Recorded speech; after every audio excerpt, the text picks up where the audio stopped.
Ka pasur mjaft deklarata lidhur me pasardhësin e Ali Khameneit, Mustafa Khamenei, për të cilin thuhet që edhe mund të jetë vrarë gjatë bombardimeve ku vra dhe jati i tij. A ka informacion se çfarë po ndodh me liderin e ri të Iranit? Me sa thuhet nëpër media qoftë iraniane, tani kemi dy opinione. Mediat jo iraniane thonë që është vrarë, pra ekziston mundësia që është vrarë në të sulmin e parë. Një ide tjetër është që ka shkuar në Rusi për të kuruar. Ndërsa mediat iraniane thonë që është shëndoshë mirë, pra nuk ka probleme, dhe po qeveris vendin në një vend i sigurt. Tani sigurisht ky vend i sigurt ata dinë iranianët. Por me sa duket është thjesht nuk duan ta nxjerrin në publik për arsye sigurie, sepse po shohim që ashtu çdo lider i që zgjedhet ata mundohen që ta vrasin. Sepse janë në gjendje lufte dhe pastaj strategjia ka treguar që ata mendojnë që pas këtij personi ndoshta mund të mendojnë që nuk ka ndonjë tjetër të aftë për ta qeverisur vendin dhe duke goditur një person të tillë mendojnë se do ta paralizojnë një vend si Irani. Çfarë mendojnë Por që iranianët pra tregojnë që është shëndoshë mirë. Çfarë mendojnë iranianët për liderin e ri? Pra, e mbështesin, se mbështesin, ka pak kënaqësi, është i duri? Tani, duke parë dhe qasjet politike të iranianëve, pra ato që kanë qasje laike sigurisht që nuk e duan. Pra jo atë, por askënd tjetër që do të vendoset nga regjimi iranian. Ndërsa po të shikojmë nga krahu iranian, ne kemi dy grupe. Pra nga krahu i shtetit iranian kemi dy grupe, ata që quhen reformatorët dhe grupi tjetër i cili s'më vjen në mend tani titulli shqip si quhen. Pra kemi grupin e reformatorëve dhe grupi tjetër. Nuk më vjen në mendje, është një term që përdoret në shqip. Gjithsesi, pra nga këto dy grupe, pra grupi që është reformator, janë ata që nuk kanë radikal që nuk duan të reformohet, kanë përshtypjen shteti. Kjo është ide. Jo, kanë një shprehje tjetër, s'më vjen në mendje, por gjithsesi, le të themi ai grupi që thënë. Tani ata janë pro Mustafa Khamenei, ndërsa grupi tjetër që janë quhen reformator, ata janë kundër. Pra kanë pasur dëshirë të vendoset dikush tjetër. Pra në bazë të qasjeve politike që kanë, janë pastaj edhe dakord se kush do të vendoset i pari i vendit si lider suprem i Iranit. Por sipas kushtetutës së tyre, mjafton pra të ketë shumicën e votave do të vendoset dhe ligji do të funksionojë ashtu siç ka funksionuar edhe më parë. Si është raporti i atyre që kërkojnë ndryshim dhe atyre që vazhdojnë pas këtij regjimi, pra në raport përqindje, ka ndonjë statistikë ka ndonjë të dhënë? Edhe në rast se do të kishte ndonjë statistikë, ne do ta merrnim vesh. Se ka shumë aludime pra nga shumë palë, njëra mund të thotë janë reformatorët kaq përqind, x%, y%, por fundja nuk i dihet vërtet, sepse edhe pyetjet dhe anketat që bëhen nuk është se pyetet çdo qytetar, por thjesht me hamendësime. Po kemi mjaft anketa që janë bërë në Shqipëri për censusin e fesë, për shembull, çfarë fe profeson shqiptar, ndërkohë që mua s'më ka pyetur njëri. Babain tim se ka pyetur njëri. Miqtë e mi si ka pyetur njëri. Pra, është një anketë e cila bëhet në një mënyrë të paraafërt dhe jepet një shifër e caktuar, ku çdo njëra nga palët politike jep shifrën e saj. Dhe se sa është e vërtetë askush nuk e di. Pra nuk ka mund të një shifër të 100% të saktë apo që t'i afrohet të vërtetës, sepse çdo palë ka pretendimet e saj. Cila është ajo gjë që në media raportohet ndryshe dhe ju në Iran kur ishit atje keni parë ndryshe? Tani jo shumë larg mbrëmë patë edhe një intervistë në Euronews, kur thjesht tregova atë që pash, që me sa duket ishte shumë kundër asaj që pas kanë thënë në mediat në vendin tonë, që unë nuk e di se nuk është e kam ndjekur shumë, Po unë thjesht tregova atë që kisha parë dhe shumë prej atyre su pëlqeu, madje edhe me akuzuan edhe për propagandë.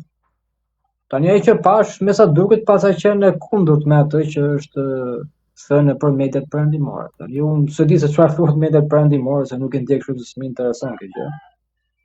Por që ka mjaft diferencë. Tani unë mundohem të them atë që kam parë. Tani se çfarë u pëlqen apo s'u pëlqen të tjerëve është punë e tyre. Thjesht atë që kam parë me atë që thuhet ndryshon shumë. Po cili është kontrasti, pra çfarë ke parë ti atje dhe kur e ke lexuar në mediat e huaj ose edhe ato shqiptare, Po. ke thënë ore unë isha aty dhe është ndryshe nga ç'po e lexoj. Tani kontrasti është i tillë që atje nuk thuhet për shembull që janë vrarë policë, pra si filluan ngjarjet. Pra janë masakruar, janë vrarë policë nga njerëz të armatosur, madje edhe protestues nga këta njerëz të armatosur që ishin fshehur në mesin e protestuesve, ndërsa nga krau tjetër thuhet komplet që janë masakruar njerëzit. Tani janë dy gjëra që janë 180 gradë në kundërshtim me njëra tjetrën.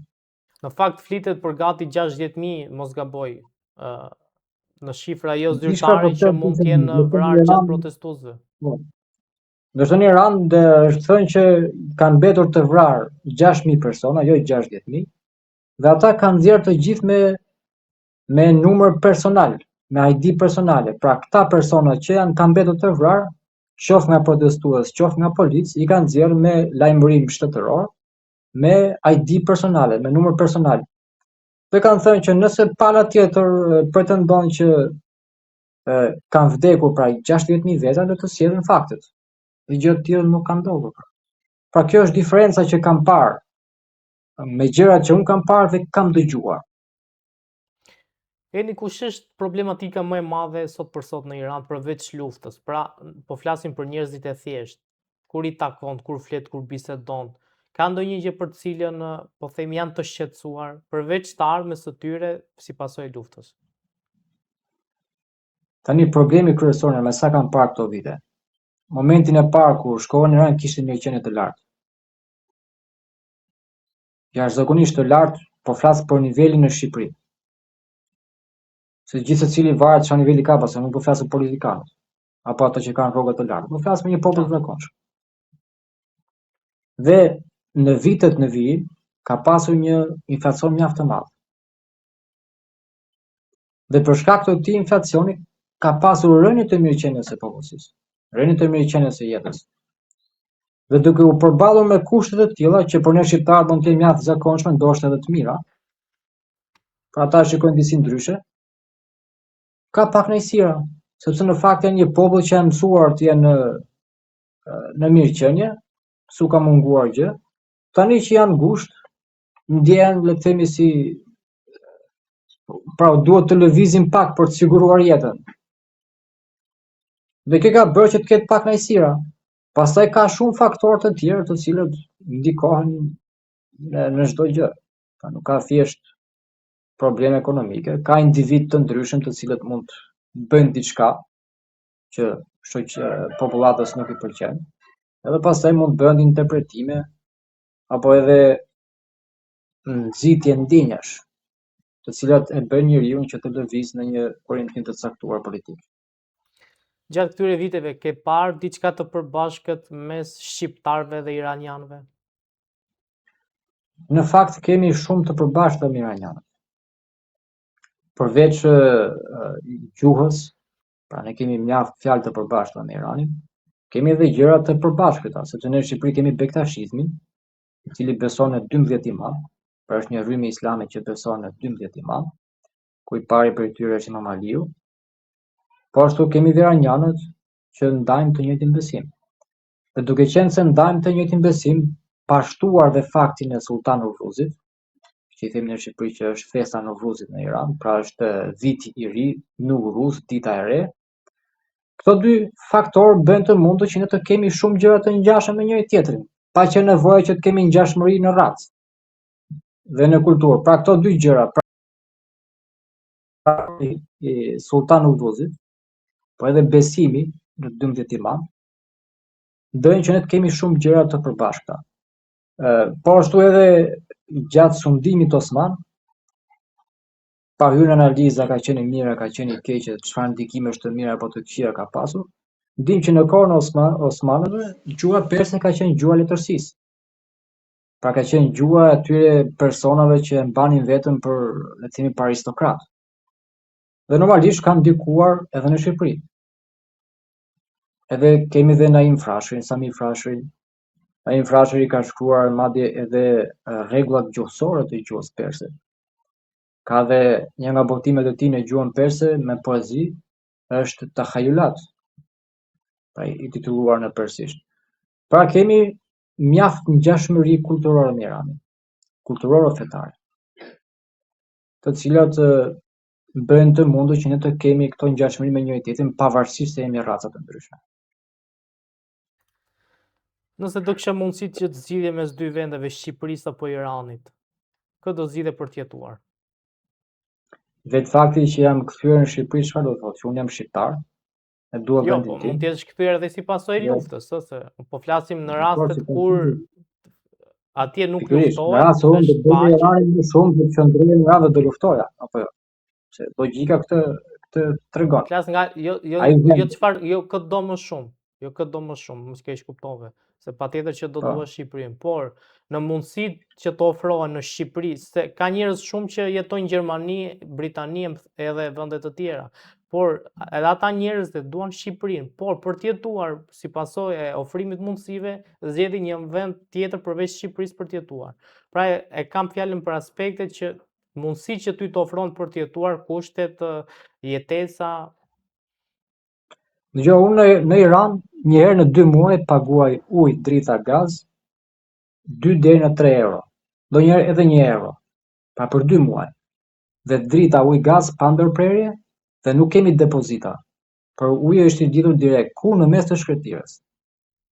Dhe e them se është një rrogë, le të themi, për $400-500. Dhe ti nga këto $400-500 paguan 1 ose 2 euro në muaj, një herë në 2 muaj ose 1 euro në muaj, le të themi, për drita, ujë, gaz. Atëherë kjo është, le të themi, dhe çmimet e ushqimeve janë më të lira se në Shqipëri, shumë herë më të lira.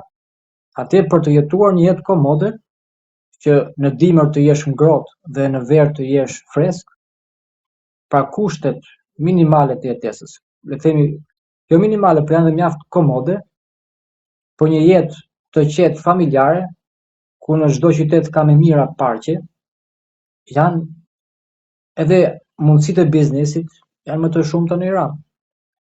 Por unë personalisht zgjedh Shqipërinë. Pse?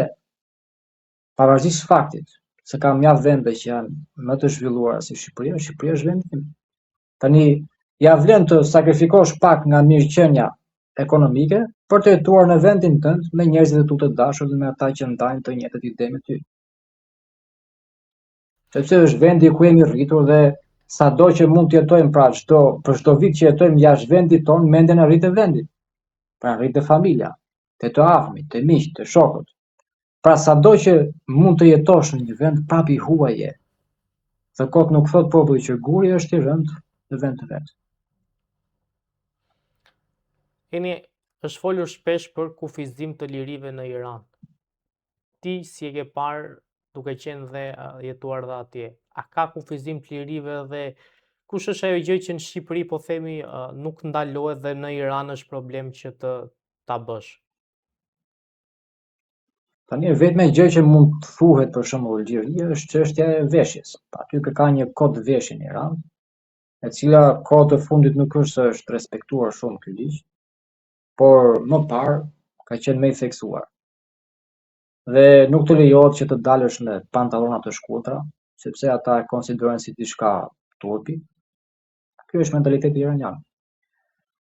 Dhe këto gjëra bëjnë të dallohet nga Shqipëria. Pastaj për liri të tjera, unë nuk është se kam parë ndonjë kushtëzim liria atje, sepse unë sa herë kam dashur, kam parë ndonjë gjë që s'ka pëlqyer, kam thënë se nuk është se më kanë dënuar njëri. Thjesht pastaj janë çështje politike, pastaj që politizohet gjithçka, ndodhin ato që ndodhin. Por që ajo që shikoj në dallim nga Shqipëria është çështja e veshjes, kodit të veshjes, por edhe çështja e dënimit me vdekje. Pra në Iran, nëse ti merr makinën pa patentë, le të themi, dhe aksidenton dhe ti kën dhe ai vdes, ti sipas ligjit dënohesh me vdekje. Pra nëse ti vret dikën, sipas ligjit dënohesh me vdekje. Pra në këto ligje që janë ndryshim nga Shqipëria. Pastaj gjërat e tjera është çdo gjë normale, gjithë secili shikon jetën e tij, apo kupton. Shkon në punë, kthehet nga puna, ka jetën familjare. Thjesht çështja e këtyre dy ligjeve, pra kodi i veshjes, që është ndryshe nga vendi ynë, edhe çështja e dënimit me vdekje, pra, që është dënimi fatal në Iran. Por edhe ai ka mundësi për ta falur, pra nëse dikush bën një krim dhe familja e fal, ai nuk dënohet për me vdekje. Familja e viktimës, viktimës, po. Le të themi pak edhe te lufta. Si po shkon lufta atje dhe a besoni që do mbaroj së shpejti? Tani, sinqerisht, kjo është ajo që kemi shpresë më shumë që të mbarojë. Sepse përveç faktit që po vriten njerëz, pra kërcënohet edhe të zgjerohet. Kjo është diçka që askush nuk e do. Nuk e ka parë kush hajrin luftës. Lufta ka sjellë vetëm shkatërrime, vetëm humbje jete dhe mjerim. Pra, kudo që ka pasur luftë, ka pasur mjerim. Dhe shpresojmë që në vend që të ndeshen dhe të përleshen me njëri tjetrin dhe bëjnë luftë, të bëjnë paqe dhe të gjithë jetojnë të lumtur, shikojnë jetën e tyre. Por me sa duket, nuk kanë, me sa shohim lajmet, nuk kanë gjasa për të pushuar për momentin. Dhe shpresojmë që do pushojnë një ditë, sa më shpejt të mundur. Çfarë bën Iranin një shtet kaq të fortë ushtarakisht? Pra, janë numri ushtarëve, është teknologjia që ajo ka. Pra, pse është kaq i fortë? Apo shtrira gjeografike, le të themi, numri popullsisë, ose motivi për të luftuar për vendin e tyre, pra çfarë i motivon iranianët që të jenë kaq rezistent, ku le të themi që dy shtete shumë fuqishme ose një shtet ndër shtetet më të fuqishme ushtarake siç është SBA-ja dhe një tjetër si Izraeli kanë gati 16-17 ditë që bombardojnë Iranin pa pushim. Tani të gjitha këto pikat që përmendët janë një faktor. Së pari, Irani është një shtet pra shumë i vjetër. Pra ka një histori mjaft të pasur, ka qenë perandori. Dhe vetë fakti që ka qenë perandori, kjo lë trashëgimi pastaj shumë gjëra. Qoftë të qenurit strateg lufte, qoftë taktikat që përdoren për luftime asimetrike e gjëra si këto. Pastaj edhe nga numri i popullsisë, është një popullsi 80 sa milion banorësh, mos them 90 sa, nuk e di sa ka shkuar tani. Pastaj edhe pozita gjeografike është mjaft të vështirë për të pushtuar. Pastaj është dhe një popull i zhvilluar teknologjikisht. Pra ka një teknologji mjaft të zhvilluar. Ka industri të zhvilluar, ka mjeksi të zhvilluar, pra në shkencë është mjaft i përparuar, pra është një vend që i japin shumë rëndësi shkencës. Ka një ushtri të fuqishme, qoftë në numër, qoftë në pajisje. Pra kemi një industri ushtarake vendase, sepse kjo është një faktor mjaft kyç për një vend. Pra nëse do të varen nga armët të huaja, pra e gjithë çelësi fitores e tij do të ishin në dorë të huajve. Por ata kanë një industri vendase të prodhimit të armatimeve dhe kjo i ndihmon që të prodhojnë në shumicë dhe në, le të themi, në një kosto mjaft të ulët. Sepse ndryshe, le të themi, është paga në një vend si Amerika për një shkencëtar të armëve, ndryshe është paga në Iran. Pra një shkencëtar në Amerikë mund të marrë me miliardë dollar, ndërsa në Iran mund të marrë me mijëra euro. Pra kjo bën diferencën pastaj.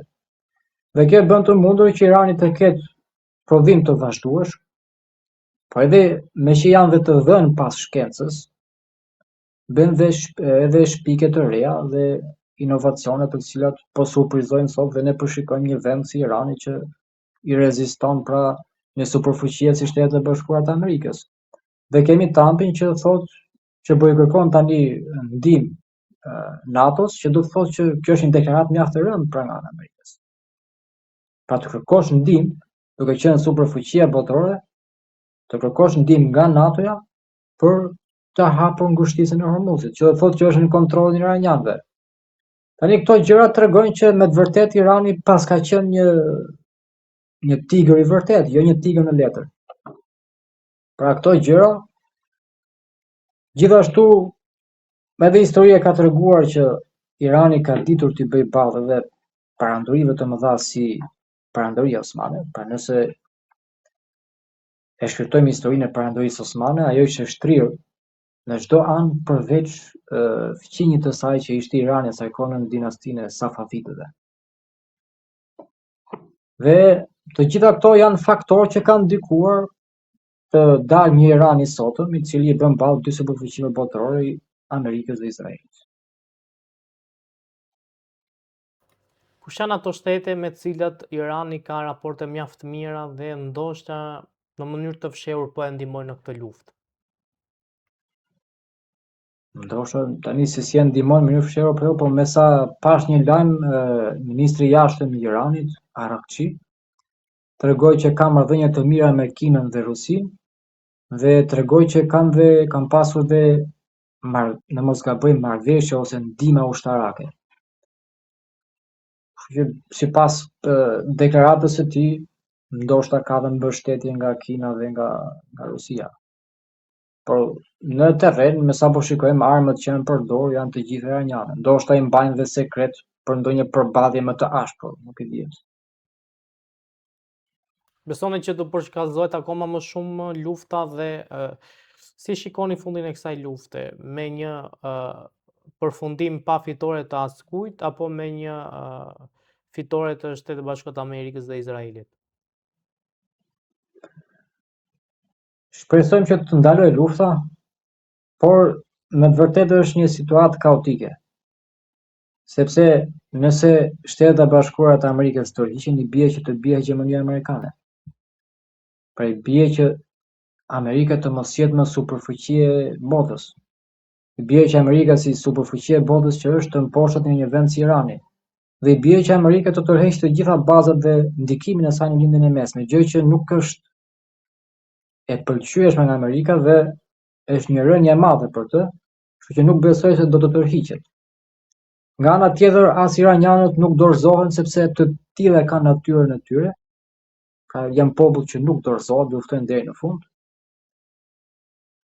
Dhe mbetet për të parë që është një përplasje me mishe me shpirt nga të dy krahët, por se si do të përfundojnë, ndoshta mund të arrijnë ndonjë marrëveshje sa për të larë fytyrën e njëra tjetrës, për të thënë që të dyja palët kanë fituar, do të ndajnë atë hisën e tyre të tortës me njëra tjetrën, dhe të vazhdojnë të lumtur jetën e tyre. Tani shpresojmë që lufta të përfundojë, se kjo është më e rëndësishme, se pastaj që si ndajnë tokët e tyre është çështja e tyre. Enin, po kam dhe pyetje fundit këtu.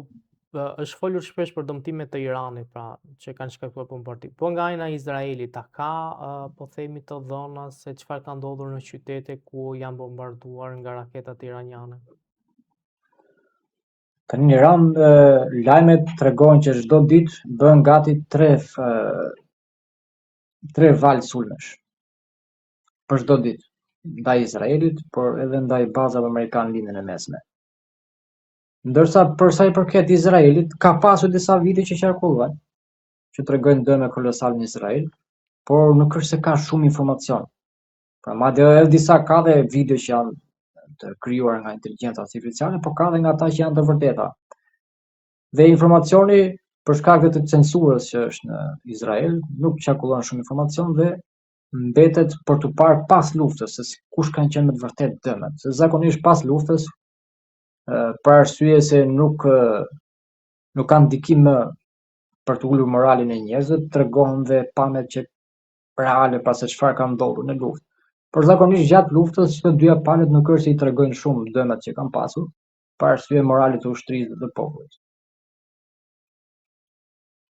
Po që ka pasur dëme, vetë fakti që iranianët po synojnë vazhdimisht se këto raketa që lëshohen bien diku, nuk është se shpërthejnë të gjitha në ajër. Po le të themi se një bombë Khorramsher 1 ton që ra diku, sigurisht do të bëjë dëme. Pra kjo është dëmi është i pashmangshëm në një luftë.